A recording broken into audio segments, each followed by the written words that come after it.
La matinale d'Europe 1. Nikos Aliagas. Il est 8h13, coup d'œil à l'actualité internationale avec Vincent Hervouette, Nikos. Vincent Hervouette, on va zoomer ce matin, on va faire un zoom sur Haïti, l'un des pays les plus pauvres de la planète. Et voilà l'ambiance depuis quelques jours, écoutez bien.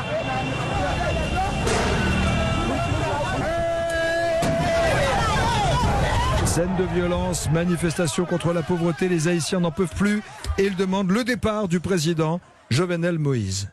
Oui, sur les barricades ou calfeutrés chez eux, les Haïtiens se demandent combien de temps va tenir Jovenel Moïse, le président. Quand va-t-il jeter l'éponge? Alors cette île en panne, ça rappelle la chute de Duvalier. Au bout de 8 jours de grève générale, le président à vie s'était enfui. C'était un 7 février, c'est maintenant la fête nationale. Et cette année, les manifs ont commencé ce jour-là. L'histoire bégaye. Haïti, première république noire au monde, aligne depuis 2 siècles une collection de satrapes au pouvoir. Mais désormais, ils se font élire. Très mal. La participation est dérisoire. Puis, ils s'autodétruisent. En 2 ans, ils sont essorés, un bon acheté. Et Jovenel Moïse avait un slogan de campagne. Il promettait de mettre à manger dans les assiettes et de l'argent dans les poches.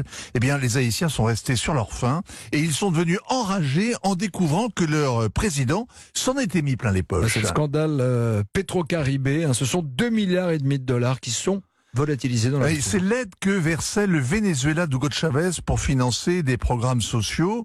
Et la Cour des comptes vient d'établir que cette aide avait été gaspillée par les gouvernements successifs depuis 10 ans. D'anciens ministres, des hauts fonctionnaires, des entreprises en ont profité, notamment celles que dirigeait Jovenel Moïse avant d'être élu.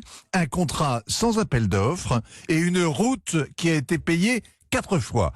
Transparency International classe Haïti au 161e rang sur 180 pour la corruption. Les Haïtiens n'attendent rien de leur classe politique.